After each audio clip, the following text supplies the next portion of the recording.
Hello, j'espère que vous allez bien. Bienvenue dans cette Good Vibes Letter. Je m'apprête à vous souhaiter de belles vacances. Je sais que certains et certaines en reviennent déjà, d'autres partent. On est un peu en plein milieu dans ce carrefour d'été.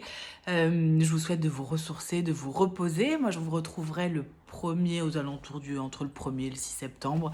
On va voir, en tout cas, je repartirai avec les Good Vibes Letter à partir de septembre, tous les 15 jours. On va garder ce rythme-là qui est pas mal. Il se trouve que cette vidéo-là que je vous tourne n'est non sans émotion pour moi parce que c'est la dernière que je tourne dans cet appartement. Voilà, dans cet appartement à Paris avec mon mari et notre petit garçon. On s'apprête à se lancer dans une aventure sur la côte atlantique où on va changer donc de lieu de vie. En vrai, on va pas changer beaucoup de choses à notre vie et en même temps à peu près tout. C'est ça qui est toujours dingue. Il y a plein de gens en ce moment qui me parlent de «Ah, tu changes de vie». Alors moi, je pense qu'on change pas de vie, heureusement d'ailleurs. Alors je sais aussi qu'il y a des moments où on aimerait changer de vie, oublier le passé, oublier tout ça. Moi, typiquement, je suis pas quelqu'un là-dedans. On est ce qu'on est avec justement notre passé, ce qu'on vit, nos présents aussi, et puis nos aspirations futures. Donc voilà, moi, je n'ai pas du tout cette sensation de changer de vie. Je change de lieu de vie, ce qui forcément va changer le quotidien, changer des habitudes. Mais voilà, j'emmène ma vie, mes aspirations, mes désirs, mes souhaits, mes envies qui vont certainement aussi changer, évoluer. En tout cas, je suis dans ce process de changement et c'est assez intéressant. D'ailleurs, je prendrai le temps, certainement à la rentrée, de vous en reparler quand en plus j'aurai un peu plus de recul sur tout ça. Mais je me rends compte que quand on s'apprête, on parle souvent en développement personnel de cet exercice de si on devait mourir demain, qu'est-ce qu'on ferait? Et souvent, on se rend compte que si on devait mourir demain, ça changerait un peu la donne des heures actuelles, quoi, de ce à quoi on allouerait notre temps. Et quand on s'apprête à changer de ville, je trouve que c'est un peu ça, c'est-à-dire qu'on raisonne pas pareil, on fait pas les mêmes démarches, on n'a pas envie des mêmes choses, ça réajuste, ça permet de clôturer des choses, d'en ouvrir des nouvelles, enfin bref, il se passe tout un truc quand on change de lieu de vie, quand on fait un gros update comme ça de changement de lieu de vie, voilà, il y a plein de choses, on en reparlera.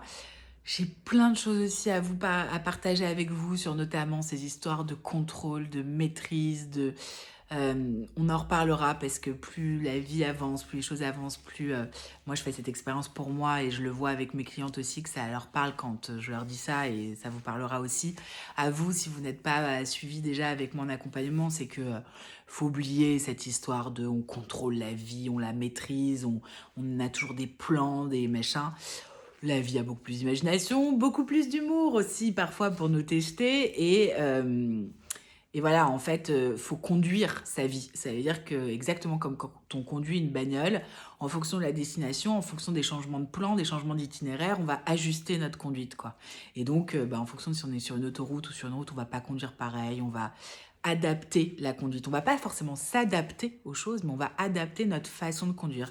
Et je vois de plus en plus la façon d'avancer dans la vie de cette manière-là. C'est de s'adapter, de rester quand même toujours très focus sur ses rêves, sur ses objectifs. Et voilà, nous, on avait ce projet de vie depuis très longtemps. Mon mari et moi, on s'était toujours dit qu'on ferait notre deuxième partie de vie, on va dire, au bord de la mer. On s'était dit, voilà, quand notre fils sera plus vieux, 20 ans, machin, on ira certainement vivre dans le sud. Bon, il se trouve que notre fils est un peu plus difficile à gérer quand il fait très très chaud, la chaleur. Donc on s'est dit tout d'un coup, tiens, si un jour on allait vivre, ce serait peut-être pas le sud, mais peut-être la côte atlantique. Il y a eu un confinement qu'on a vécu là-bas, qui nous a quand même inspiré, clairement. On a vécu le fait de travailler et d'aller se baigner le soir. On s'est dit, c'est quand même sympa comme qualité de vie. Et puis après, il y a eu le diagnostic de la maladie génétique de notre fils. Et voilà, j'ai le souvenir de mon mari me dire, mais tu sais, on avait ce plan, on avait ce projet.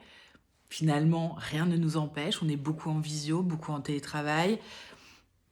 Pourquoi on le ferait pas? Pourquoi on partirait pas? Et surtout, il me disait, voilà, peut-être que ce petit garçon est dans notre vie un peu comme une antidote à avoir des schémas de pensée pour nous, un peu cons parfois, de se dire, on va suspendre un truc à dans 20 ans, dans 10 ans, ah oui, on ira vivre au bord de la mer plus tard. Et voilà, mon mari à un moment m'a dit pourquoi ce plus tard on l'avancerait pas dans le présent. Et voilà, très honnêtement, ma tête a freiné longtemps. Je crois que ma tête n'est pas du tout complètement prête alors qu'on part dans une semaine. Par contre, mon corps, je sais que c'est là-bas que je dois aller, je sais que c'est là-bas qu'on doit aller. Je le sens quand j'y suis. Il y a un truc qui se passe clairement dans le corps. Mais voilà, comme j'adore cette vie à Paris, comme on fuit en fait rien, comme on aime notre vie à Paris, moi qui n'ai jamais en plus quitté Paris et qui suis née là, bah il y a un vrai, voilà, je sens que j'ai eu plus de résistance que mon mari, plus de zones d'inconfort et tout ça. Mais voilà, je prendrai le temps de vous en reparler parce que ça a été très initiatique. Ça l'est, hein, toujours, je suis à une semaine du départ. Aujourd'hui, on s'est fait une après-midi où je me suis dit, allez, je regretterai pas de ne pas avoir travaillé. Par contre, je regretterais de ne pas m'être fait une après-midi en amoureux dans Paris. Donc, on s'est fait rincer par la pluie. Mais on a passé une après-midi magique en revenant sur les lieux de notre demande en mariage. On a pris le bateau sur la Seine. Enfin bref, on a joué au tourisme pendant une après-midi. C'était dingue.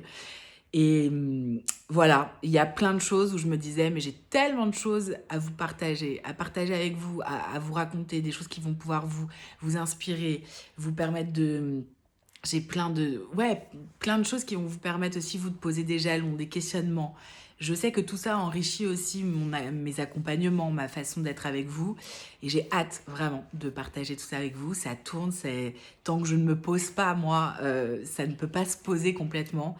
Mais voilà, je sais déjà que je vous proposerai ce que je vais appeler des day talks, c'est-à-dire que je sens qu'il y a des lieux là-bas qui vont s'ouvrir à moi et que je vais avoir envie de vous y inviter à venir passer peut-être une journée, 2 jours, 3 jours en sorte voilà, pour poser vos téléphones, vos vies, d'avoir un espace entre femmes où on va pouvoir justement être dans des pratiques good vibes qui vont faire du bien ou qui vont vous permettre de lâcher aussi cette charge mentale et tout. Je sais que c'est des choses dont vous rêvez et voilà, j'ai depuis quelques temps l'envie de le faire, mais voilà, je sens que ça va être plutôt, je pouvais pas être sur tous les sujets depuis 2-3 ans là.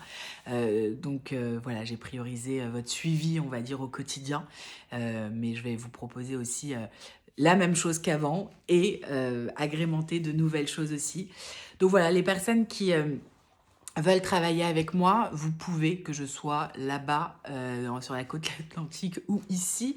De toute façon, aujourd'hui, j'accompagne des gens qui sont à Lyon, à Bordeaux, même à Tokyo, en Belgique, à Lille, à Marseille.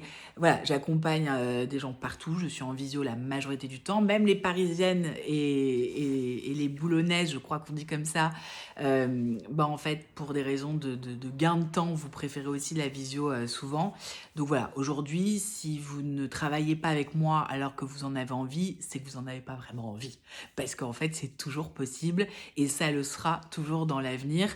Et si vous n'aimez pas la visio, moi, je peux aussi bloquer une fois par mois un retour à Paris et vous mettre, voilà, ouvrir des créneaux parisiens pour que vous puissiez venir sur 1 ou 2 journées.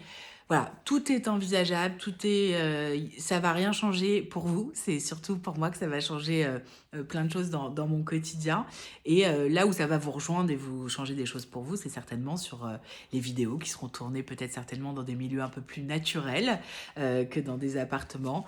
Voilà, on verra. En tout cas, plein de belles choses qui vont se passer à la rentrée pour...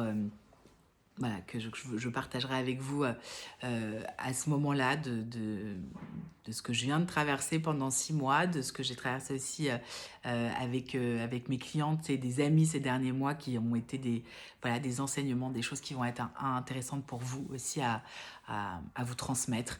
Donc, on se retrouve en septembre en pleine forme, enthousiaste comme jamais. Et puis, je vous souhaite en attendant un très très bel été. Voilà, je vous souhaite le meilleur comme toujours et de vous sentir surtout vivant et vivante parce que je crois qu'on est sur Terre pour ça, hein, pas pour s'emmerder, pour tout le temps se flageller, pour toujours chercher à aller mieux, à être tout ça. On est là pour vivre, donc je vous souhaite de vous sentir vivant et de vivre intensément cet été. Je vous embrasse très très fort et je vous dis à septembre. À très vite. Ciao. Belles vacances.